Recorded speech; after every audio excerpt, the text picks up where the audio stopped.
नमस्कार, मैं रवीश कुमार। क्या भारत सरकार इंडियन एक्सप्रेस की रिपोर्ट के बाद भी अदानी समूह की जांच नहीं करवाएगी? क्या सरकार ने कसम खा ली है? हिंडनबर्ग की रिपोर्ट अगर भारत पर हमला है तो क्या एक्सप्रेस की रिपोर्ट को भी भारत पर हमला बताया जाएगा? जबकि एक्सप्रेस की रिपोर्ट सवाल कर रही है कि अदानी डिफेंस कंपनी की एक पार्टनर कंपनी, उसमें किसका पैसा लगा है, वो कौन है, इसका पता नहीं है।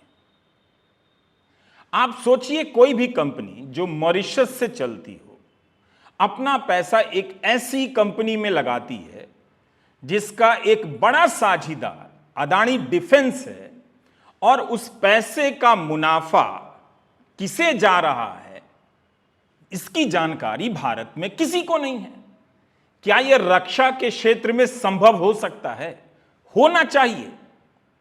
कहीं ऐसा तो नहीं कि भारत पर हमला भारत के भीतर से हो रहा है? इस रिपोर्ट के बाद भी क्या भारत सरकार जांच नहीं कराएगी? आखिर भारत सरकार ने इसरो और डीआरडीओ का ठेका एक ऐसी कंपनी को क्यों दिया जिसकी एक साझीदार का पता ही नहीं कि उसका अंतिम लाभार्थी कौन है? क्या सबका मालिक एक है जिसके बारे में हम जानते भी हैं और नहीं भी जानते हैं? आप देख रहे हैं रवीश कुमार ऑफिशियल, हमारा यूट्यूब चैनल। आज के इंडियन एक्सप्रेस में जो रिपोर्ट छपी है वो अपने आप में भयानक है। क्या भारत के रक्षा क्षेत्र के उत्पादन में ऐसी कंपनी को ठेका दिया जा सकता है जो किसी और देश से फ्रंट कंपनी के रूप में काम करती है, मॉरिशस से काम करती है? बार बार मॉरिशस का नाम क्यों आ रहा है? विनोद अदानी और मॉरिशस, और अब रक्षा उत्पादन के काम में भी मॉरिशस। मेक इन इंडिया का नारा देने वाली सरकार रक्षा उत्पादन के मामले में दूसरे देश से चलने वाली फ्रंट कंपनी को कैसे काम दे सकती है? उस कंपनी में किसका पैसा है, बिना इस जानकारी के कैसे काम दे सकती है? और वो कंपनी उसी में पैसा लगाती है जिसमें अदानी डिफेंस का लगा होता है। संयोग भी कमाल के होते हैं। क्या अब भी इसकी जांच नहीं होगी? संसद में इस पर बहस नहीं होगी? एक्सप्रेस के साथ साथ द मॉर्निंग कॉन्टेक्स्ट की खोजी रिपोर्ट तो और भी भयानक सवाल उठा रही है कि अंबुजा सीमेंट और एसीसी सीमेंट का मालिक कोई और है, विनोद अदानी है, गौतम अदानी नहीं। क्या तब भी जांच नहीं होनी चाहिए? क्या ये सवाल इतने बेकार हैं? हम आज के वीडियो में दोनों रिपोर्ट पर विस्तार से चर्चा करेंगे। आप पूरा वीडियो देखिए और हिंदी प्रदेश की एक एक जनता को दिखाइए। यह रिपोर्ट अपने आप में भयानक है, कल्पना से बाहर है। क्या अदानी के लिए इस पर भी चुप रहना होगा कि डिफेंस के उत्पादन में जिस कंपनी का पैसा लगा है वो कंपनी मॉरिशस की है, मगर उसका मालिक कौन है नहीं मालूम है? और नहीं मालूम है तो क्या पूछना नहीं है? क्योंकि मामला अदानी का है। मिडिल क्लास होम लोन पर 10% इंटरेस्ट रेट देने लगा है, लेकिन क्या वो यह भी बर्दाश्त करेगा कि अदानी समूह पर चाहे जितनी रिपोर्ट आ जाए, जितने भी सवाल उठ जाएं, सरकार जांच नहीं करेगी और हम सरकार के साथ रहेंगे? संसद बहस नहीं करेगी और हम सरकार से नहीं पूछेंगे? आप सभी को अदानी युक्त नया भारत मुबारक हो। एक्सप्रेस और द मॉर्निंग कॉन्टेक्स्ट की रिपोर्ट पर आप पर्दा नहीं डाल सकते। अगर यह रिपोर्ट आई है कि अंबुजा सीमेंट का मालिक विनोद अदानी है तो सेबी से लेकर तमाम संस्थाओं को इसकी जांच करनी चाहिए थी। क्यों नहीं जांच कर सकती हैं? क्या विनोद अदानी इस देश के कानून से ऊपर हैं? क्या गौतम अदानी इस देश की जांच एजेंसियों, कानून और संविधान से ऊपर हो गए हैं? सेबी को बताना चाहिए कि अल्फा डिफेंस का मालिक कौन है, एलेरा कैपिटल का मालिक कौन है। इस देश के कानून से इस जानकारी को हासिल करना चाहिए। बताना चाहिए कि मॉरिशस की कंपनी का जो पैसा लगा है वो किस आदमी का है। लेकिन यह सब पता लगाने की कोशिश और जो भी इसकी मांग करता है उस पर तरह तरह की जांच एजेंसियां बिठा दी जा रही हैं। सेबी को बताना चाहिए था, मगर सेबी ने यह काम नहीं किया। जब पता नहीं है कि मॉरिशस की कंपनी का मालिक कौन है और इस कंपनी को डिफेंस का काम कैसे मिल गया, इतना तो सवाल आप पूछ सकते हैं अगर यह भारत पर हमला है तो। पता नहीं हमें अब क्या क्या देखना बाकी रह गया है। आज पता चल रहा है अंबुजा सीमेंट का मालिक गौतम अदानी नहीं, विनोद अदानी है। एक दिन पता चलेगा सबका मालिक यह भी नहीं कोई और है। वही जो ट्रकों पर लिखा होता है सबका मालिक एक है। क्या तब भी सरकार को निष्पक्ष तरीके से जांच नहीं करानी चाहिए? इन सवालों से बचने का एक ही तरीका है और वो तरीका जल्दी ही काम में लाया जाएगा। देश को धर्म की, राजनीति की आंच में जलाया जाएगा ताकि सारे लोग अदानी समूह के सवाल भूल जाएं और उन्हें यह भ्रम में डाल दिया जाए कि वे धर्म की रक्षा कर रहे हैं। सारे अधर्मों से बचने के लिए धर्म का इस्तेमाल हो रहा है। मेरी यह बात लिखकर पर्स में रख लीजिए। जांच की बात भूल जाइए। और तो और सीपीआई के सांसद के सुब्बा नारायण ने लोकसभा में सरकार से पूछा कि क्या सरकार ने अमेरिका के शॉर्ट सेलर हिंडनबर्ग रिसर्च द्वारा अदानी समूह की कंपनियों के विरुद्ध लगाए गए आरोपों की जांच करने के लिए किसी समिति का गठन किया है? तो लोकसभा में वित्त राज्य मंत्री पंकज चौधरी जवाब देते हैं, जी नहीं। तो जांच की बात सरकार ही कह रही है कि किसी जांच की कोशिश नहीं की गई है, जांच के लिए कमेटी नहीं बनाई गई है। 24 जनवरी को जब हिंडनबर्ग की रिपोर्ट आती है तब कहा गया कि हिंडनबर्ग अमेरिका की एक संस्था है, इसके अपने हित हैं और भारत पर हमला है। लेकिन उस दिन की रिपोर्ट के बाद से उस रिपोर्ट के आगे जाकर भी नई नई रिपोर्ट आई है। ब्लूमबर्ग हो, फोर्ब्स, इकोनॉमिस्ट, फाइनेंशियल टाइम्स, अल जजीरा, वॉशिंगटन पोस्ट ने नए नए तथ्यों को उजागर किए। अब तो भारत के 2 समाचार संस्थानों ने भी नए और खतरनाक तथ्यों को उजागर किया है। आज के इंडियन एक्सप्रेस और द मॉर्निंग कॉन्टेक्स्ट की खबर के बाद भी अगर जांच नहीं होती है तो इसका मतलब है कि भारत में एक नया विधान आ गया है। याद रहे, आप केवल उस विधान के बारे में जानते हैं, उस विधान का विधाता कौन है उसका चेहरा आप नहीं जानते हैं। इसके लिए आपको मॉरिशस जाना होगा, वहां से पानी वाला जहाज पकड़कर गुजरात के मुंद्रा बंदरगाह पर उतरना होगा और फिर सड़क मार्ग से अहमदाबाद आना पड़ेगा, क्योंकि भारत से जांच के सारे रास्ते बंद कर दिए गए हैं। आज इंडियन एक्सप्रेस में संदीप सिंह, ऋतु सरीन और अमृता नायक दत्ता की रिपोर्ट छपी है। हम उसका सार बता रहे हैं, लेकिन आप पूरी रिपोर्ट पढ़िए और फिर बताइए कि इसमें उठाए गए सवाल भारत की रक्षा के लिए गंभीर हैं या नहीं। क्या अदानी के लिए भारत की रक्षा से जुड़े सवालों को भी नजरअंदाज कर दिया जाएगा? क्या अदानी भारत की रक्षा से भी बड़े हो गए? इस खेल में 3 कंपनियां हैं। एडीटीएल, alpha design technologies private limited, यह कंपनी बेंगलुरु की है। अदानी डिफेंस, यह कंपनी अदानी समूह की है। और तीसरी कंपनी है एलेरा कैपिटल। इस कंपनी का पैसा मॉरिशस की एक कंपनी का है। एलेरा कैपिटल के निवेश से जो मुनाफा होगा उसका अंतिम लाभार्थी कौन होगा यह पता नहीं है। ना गजब का यह खेल। इस रिपोर्ट में संदीप सिंह बाकायदा एक चार्ट बनाकर बता रहे हैं कि 1.5 से 2 महीने के भीतर एडीटीएल में अदानी डिफेंस भी निवेश करती है और वसाका भी। वसाका अल्फा की ही प्रमोटर कंपनी है। एलेरा कैपिटल वसाका कंपनी में निवेश करती है और वसाका एडीटीएल में निवेश करती है। इस तरह से रिपोर्ट के मुताबिक अदानी डिफेंस और वसाका एडीटीएल के मैनेजमेंट पर कंट्रोल कर लेते हैं, उसके प्रमोटर बन जाते हैं। इतने कम समय में दोनों एक ही कंपनी में घुस रहे हैं। यह तो संयोगों का भी बाप संयोग है। मॉरिशस का नाम आते ही विनोद अदानी का ध्यान आ जाता है, मगर इस रिपोर्ट में विनोद अदानी से कोई संबंध नहीं जोड़ा गया है। लेकिन सवाल उठाया गया है कि इस निवेश से जो लाभ होगा उसका अंतिम लाभार्थी कौन होगा। यही एक सवाल है जो किसी को डरा रहा है।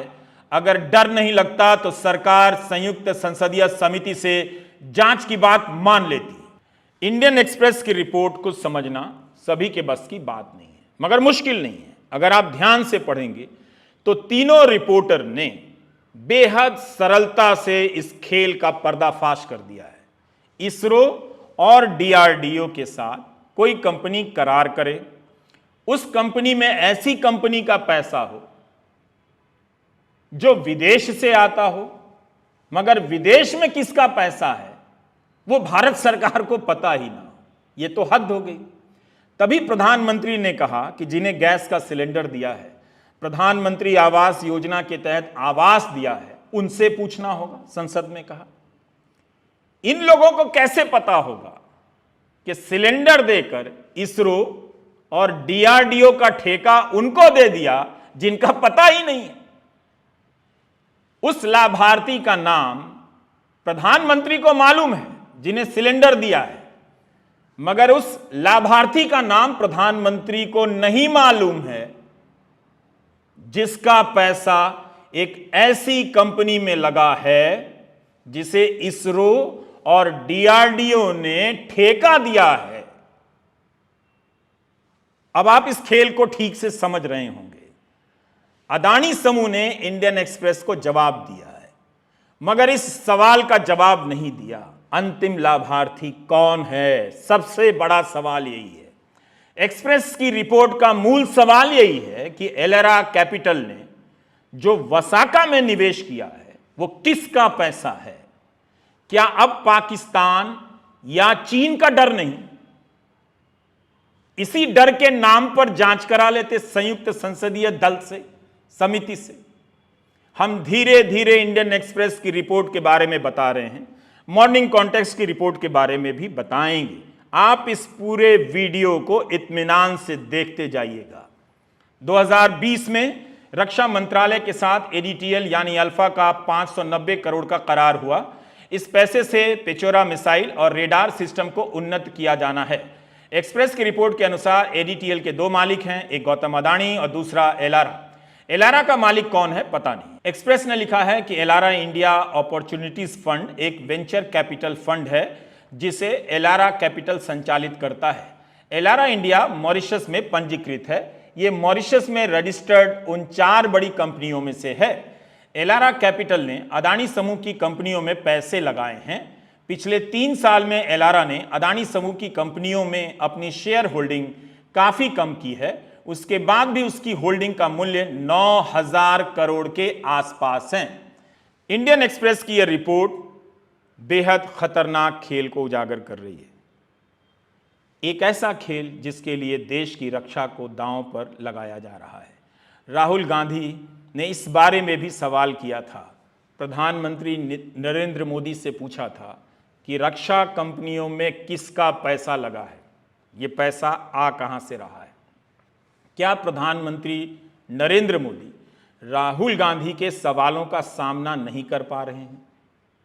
जिस बीजेपी के नेता आराम से राहुल की हर बात की धज्जियां उड़ा देते हैं, उस बीजेपी के नेता और सर्वोच्च नेता राहुल के इन सवालों का जवाब क्यों नहीं दे पा रहे हैं? क्या राहुल ने सही जगह पर हाथ रख दिया है? क्या अब रक्षा मामलों में भी समझौता होगा तो भी बीजेपी चुप रह जाएगी? किसके लिए? अदानी समूह के लिए। अपनी रिपोर्ट में एक्सप्रेस ने बताया है कि बेंगलुरु की डिफेंस कंपनी अल्फा में एलारा और अदानी ही बड़ी हिस्सेदार और साझीदार है। इनके पास अल्फा कंपनी का 51.65% हिस्सा है। अदानी डिफेंस के पास एलारा का 26% हिस्सा है। वहीं वसाका प्रमोटर और डेवलपर इसके सबसे बड़े प्रमोटर हैं। एलारा के पास 0.53% हिस्सा है, लेकिन एक्सप्रेस ने अपनी तफ्तीश में पाया है कि वसाका प्रमोटर का 44.3% हिस्सा एलारा ने 2018 में खरीद लिया था, जिसके बाद कुल मिलाकर एलारा अल्फा में 26% हिस्से का मालिक है। अनुवाद करने और समझने में हमसे चूक नहीं हुई है तो इस रिपोर्ट के बाद किसी भी नागरिक के होश उड़ जाने चाहिए। सांसद पूछ रहे हैं, जवाब नहीं दिया जा रहा है। पत्रकार पूछ रहे हैं, जवाब नहीं दिया जाता। इंडियन एक्सप्रेस ने जब रक्षा मंत्रालय से पूछा तो कोई जवाब नहीं आया। सरकार क्यों नहीं बता सकी कि एडीटीएल में जिस एलारा कैपिटल का पैसा लगा है वो किसका है, उसका अंतिम लाभार्थी कौन है। असली लाभार्थी योजना तो इधर चल रही है जिसका नाम ही पता नहीं। क्या इससे भारत के लोकतंत्र की गरिमा कम नहीं होती? केवल इसी से होती है कि राहुल ने विदेशों में क्या बोल दिया, लेकिन विदेश की कोई फ्रंट कंपनी भारत के रक्षा सौदे में पैसा लगा रही है और वो पैसा किसका है वो भारत सरकार को मालूम नहीं। लोकतांत्रिक तरीके से विपक्षी दल सवाल पूछते हैं तो सवाल का जवाब नहीं दिया जाता। क्या इससे भारत की गरिमा कम नहीं होती है? इस सवाल का जवाब राष्ट्रवाद के किस नियम के तहत नहीं दिया जा रहा है? अदानी ग्रुप ने जवाब दिया मगर रक्षा मंत्रालय ने नहीं दिया एक्सप्रेस को। अदानी ग्रुप की कंपनी अदानी डिफेंस 2017 में रक्षा उत्पादन के लिए साझीदार खोज रही थी। यह जवाब में लिखा है। कई कंपनियों के विकल्प का अध्ययन किया गया और उसमें से अल्फा डिजाइन टेक्नोलॉजी लिमिटेड एडीटीएल का चयन हुआ। 2018 में अदानी डिफेंस ने अल्फा में पैसे लगाए। इसमें एलारा इंडिया फंड की हिस्सेदारी मामूली है। सबसे बड़ा प्रमोटर वसाका प्रमोटर है जो मुरुगप्पा ग्रुप का है, लेकिन एक्सप्रेस इनके जवाब से सहमत नहीं है। रिपोर्ट में लिखा है कि वसाका में सबसे बड़ी हिस्सेदारी एलारा की है और यह जवाब नहीं मिला कि अंतिम लाभार्थी कौन है। आपको याद होगा 413 पन्नों के अपने जवाब में अदानी समूह ने एलारा से किसी तरह के संबंध को नकार दिया था। एक्सप्रेस की रिपोर्ट में है कि वसाका में बड़ी हिस्सेदार एलारा है। यह सोचिए, जबकि अदानी समूह ने कहा कि मुरुगप्पा ग्रुप है। एलारा में किसका पैसा है? इशारा तो किया जा रहा है मगर रक्षा की कंपनी में इशारे से कैसे काम चलेगा? जांच के बाद जनता को बताया जाना चाहिए कि सबका मालिक कौन है, अंतिम लाभार्थी कौन है। हमने 2 फरवरी के वीडियो में फोर्ब्स पत्रिका की एक रिपोर्ट का जिक्र किया था। फोर्ब्स के जॉन हायट ने अपनी रिपोर्ट में दावा किया कि इस बात के सबूत हैं कि अदानी ग्रुप ने अपने ही एफपीओ सेल में खरीदी की थी। तब सवाल उठा था कि क्या अदानी समूह से जुड़ी कोई कंपनी ही अपना शेयर बेचकर अदानी समूह का एफपीओ ले रही थी। बाद में अदानी ने एफपीओ ही रद्द कर दिया। हिंडनबर्ग ने अपनी रिपोर्ट में जिन 2 कंपनियों पर अदानी ग्रुप के साथ मिलकर अकाउंटिंग फ्रॉड और स्टॉक मार्केट में हेराफेरी का इल्जाम लगाया है, वे दोनों अदानी ग्रुप के एफपीओ में अंडरराइटर बताई गई थीं। ऐसा फोर्ब्स ने लिखा। एक का नाम है Elara capital India private limited, जो इंग्लैंड की निवेश कंपनी एलारा कैपिटल की सहायक कंपनी है, और दूसरी है मोनार्क नेटवर्थ कैपिटल।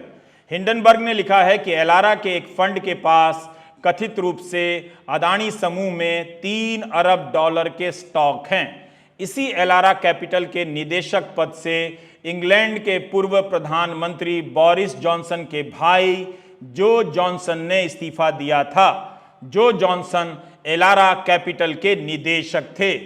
सरकार जांच नहीं कर रही है। गोदी मीडिया के जरिए हिंदी प्रदेश की जनता को कंट्रोल कर लिया गया है। उसके पास अदानी समूह से जुड़ी ऐसी खबरों को पहुंचने नहीं दिया जा रहा है। रक्षा के नाम पर चिल्लाने वाले हिंदी अखबार क्या एक्सप्रेस की रिपोर्ट में उठाए गए सवालों को पहले पन्ने पर छापेंगे? अब आपको पता चलेगा कि वो रक्षा को लेकर चिंतित हैं या किसी एक समूह की रक्षा में आपको भरमाने के काम में उलझे हुए हैं। अब आपको हिंदी अखबारों की असलियत का पता चल जाएगा। लेकिन इतना सब कंट्रोल करने के बाद भी कहीं ना कहीं से भांडा फूट जा रहा है। अब देखिए, 1 फरवरी को फोर्ब्स पत्रिका की रिपोर्ट आई थी, उसमें एलारा कैपिटल का जिक्र था। हिंडनबर्ग की रिपोर्ट में भी जिक्र था। तब अदानी समूह ने जवाब दिया कि एलारा से कोई संबंध नहीं। लेकिन एक्सप्रेस की रिपोर्ट है कि एलारा वसाका कंपनी में प्रमोटर है, वसाका एडीटीएल में हिस्सेदार है, जिसमें अदानी डिफेंस भी हिस्सेदार है। पूरी दुनिया में अदानी समूह के इन मामलों के कारण भारत की साख खराब हो रही है। आखिर वजह क्या है कि सरकार जांच नहीं करा रही है? मॉर्निंग कॉन्टेक्स्ट में अद्वैत पलेपू और निहार गोखले की एक रिपोर्ट ने हंगामा मचा दिया है। इस रिपोर्ट में लिखा है कि अदानी समूह अंबुजा सीमेंट्स और एसीसी का मालिक नहीं है। दूसरी कंपनियां मालिक हैं जिन्हें विनोद अदानी कंट्रोल करते हैं। अदानी समूह ने इस डील के लिए Endeavour trade and investment limited नाम के एक स्पेशल पर्पस व्हीकल का इस्तेमाल किया था। इसके मालिक विनोद हैं, ऐसा मॉर्निंग कॉन्टेक्स्ट ने अंबुजा सीमेंट के फाइनल ऑफर लेटर का हवाला देते हुए दावा किया है। मॉर्निंग कॉन्टेक्स्ट ने अपनी रिपोर्ट में दावा किया है कि अदानी एंटरप्राइजेज और अदानी समूह की किसी भी लिस्टेड कंपनी या उनकी सहायक कंपनियों ने अंबुजा सीमेंट या एसीसी का अधिग्रहण नहीं किया है, जबकि गौतम अदानी ने सारी दुनिया और अपने शेयर धारकों को यही संदेश दिया था कि अदानी समूह ने इन सीमेंट कंपनियों का अधिग्रहण किया है। इस बारे में ब्लूमबर्ग ने भी रिपोर्ट की थी, मगर मॉर्निंग कॉन्टेक्स्ट की रिपोर्ट बताती है विनोद अदानी मालिक हैं, गौतम अदानी नहीं। मॉर्निंग कॉन्टेक्स्ट जनता की मदद से सब्सक्रिप्शन से चलने वाली वेबसाइट है।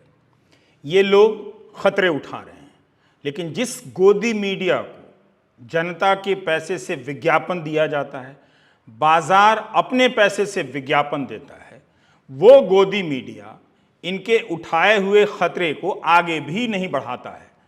इस तरह से खबरों पर रोक लगाई जा रही है और आप उस गोदी मीडिया को देखकर अपना कितना वक्त खराब करते हैं इसका अंदाज़ा नहीं है। इनमें हिम्मत नहीं है कि इस तरह की रिपोर्ट कर सकें। मॉर्निंग कॉन्टेक्स्ट की ये रिपोर्ट बहुत महत्वपूर्ण है, क्योंकि पिछले हफ्ते फाइनेंशियल टाइम्स में सूत्रों के हवाले से खबर छपी थी कि अदानी अंबुजा सीमेंट में अपना शेयर बेचेंगे। छपा था कि हिंडनबर्ग के बाद से ये पहला ऐसा मौका है जब अदानी समूह को कोई एसेट बेचने की नौबत आई है। यह भी लिखा था कि 4-5% स्टेक बेचकर $450 मिलियन जमा किए जाएंगे। अदानी के पास अंबुजा का 63% शेयर है। 14 अंतर्राष्ट्रीय बैंकों ने उस डील के लिए $4.5 अरब दिए थे। फाइनेंशियल टाइम्स की खबर के अनुसार शेयर अदानी बेचेंगे, लेकिन मॉर्निंग कॉन्टेक्स्ट के अनुसार अदानी तो अंबुजा सीमेंट के मालिक ही नहीं है। तो कौन बेच रहा है और किसके पास ये पैसा जा रहा है? क्या इस सवाल का जवाब खोजने के लिए जांच एजेंसियों को गौतम अदानी के दफ्तर नहीं जाना चाहिए? क्या ये अच्छा नहीं होता कि सरकार निष्पक्षता से जांच कराती और जनता के सामने सारी बातें रख देती, ताकि जनता को विश्वास हो जाता कि भारत में कॉरपोरेट गवर्नेंस में इस तरह की कोई खामी नहीं है। कोई अनजान कंपनी जिसके मालिक का पता ना हो, कम से कम इसरो और डीआरडीओ के काम में कॉन्ट्रैक्ट नहीं ले सकती है। क्या हम कोई माफिया स्टेट में रह रहे हैं कि कोई भी सवाल आए, किसी भी रिपोर्ट में सवाल उठें, हम ध्यान नहीं देंगे? सवाल करने वाले को आप जेल में डाल दीजिए, जमानत रद्द करवा दीजिए, महीनों जेल में डलवा कर रखिए। गौतम अदानी की ताकत तो समझ में आती है। तो अब उनके कारण भारत की व्यवस्था को, उनके पूरे खानदान का बोझ उठाना पड़ेगा। क्या यह परिवारवाद नहीं है? आखिर जांच एजेंसियां विनोद अदानी के जाल की जांच क्यों नहीं करती हैं? इतने बड़े व्यापारिक समूह की साख दांव पर लगी है। कम से कम उसे ही आगे आकर कहना चाहिए कि सभी मामलों की जांच हो। गौतम अदानी फिर से अपनी लंबी कार में बैठकर किसी टीवी चैनल के दफ्तर में जाए या अपने ही चैनल के दफ्तर में जाएं और कहें कि हम ऑन रिकॉर्ड मांग करते हैं कि भारत सरकार संयुक्त संसदीय समिति से जांच कराए, हम सारे कागजात उपलब्ध करा देंगे। क्योंकि जांच एजेंसियों की साख तो आप जानते हैं कि किस तरह की है। वे जब जांच करेंगी तो क्या नतीजा निकलेगा, ये पहले से लोगों को पता है। सुप्रीम कोर्ट ने जो कमेटी बनाई है उस पर भी विपक्ष ने सवाल उठाए हैं। विपक्ष चाहता है कि संसद के सदस्य, सांसद उस जांच समिति में रहें और तथ्यों की जांच हो। यह क्यों नहीं हो सकता है? क्या यह अदानी समूह के लिए अच्छा नहीं है? अगर सब कुछ दूध का दूध धुला हुआ है तो, पानी का पानी है तो? या डर यह है कि जांच होगी तो उसका चेहरा सामने आएगा जिसके बारे में पूछा जा रहा है, सबका मालिक कौन है? हमने 20 फरवरी के एक वीडियो में बताया था कि कांग्रेस प्रवक्ता जयराम रमेश ने अदानी समूह और सरकार से सवाल पूछा है कि 16 सितंबर 2022 को अदानी समूह ने घोषणा की कि अदानी परिवार ने Endeavour trade and investment limited एक विशेष प्रयोजन वाहन स्पेशल पर्पस व्हीकल के माध्यम से अंबुजा सीमेंट्स लिमिटेड और एसीसी लिमिटेड के अधिग्रहण को सफलतापूर्वक पूरा कर लिया है। इस अधिग्रहण ने अदानी को भारत के दूसरे सबसे बड़े सीमेंट उत्पादक के स्तर पर पहुंचा दिया। अधिग्रहणकर्ता द्वारा सेबी में दायर दस्तावेजों में स्पष्ट रूप से कहा गया है कि अधिग्रहणकर्ता का अंतिम लाभकारी स्वामित्व श्री विनोद शांतिलाल अदानी और श्रीमती रंजन बेन विनोद अदानी के पास है। क्या अदानी समूह के लिए अब विनोद अदानी से दूरी बनाना हास्यास्पद झूठ नहीं होगा? तो क्या अब भी राष्ट्रवाद के नाम पर राजनीति करने वाले सरकार से सवाल नहीं करेंगे कि अदानी समूह को लेकर ऐसा क्या है कि कोई भी रिपोर्ट आती है तो सरकार जांच नहीं कराती है? क्या धर्म के नाम पर राजनीति हमेशा धोखा ही देगी? मंदिर बनाने का साहस है तो सच बोलने का साहस भी होना चाहिए।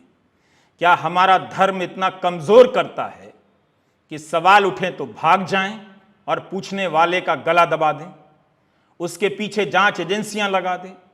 धर्म का इससे खराब इस्तेमाल दूसरा हो ही नहीं सकता। क्या भारत के किसी भी अफसर में दम नहीं है कि गौतम अदानी को नोटिस भेज दे और इस्तीफा देकर मेरी तरह यूट्यूबर बन जाए? क्या हम इतने कमजोर हो गए हैं? कल्पना कीजिए कि एक दिन गौतम अदानी में ही नैतिक बल आ जाए, दैवी कृपा से। धर्म की राजनीति के इस दौर में जब नेता भगवान हो सकते हैं तो किसी में दैवी कृपा से नैतिक बल भी आ सकता है। तो गौतम अदानी में नैतिक बल आ जाए किसी दिन और वो अपने टीवी चैनल पर आएं और देश को बता दें कि सबका मालिक कौन है। नमस्कार, मैं रवीश कुमार।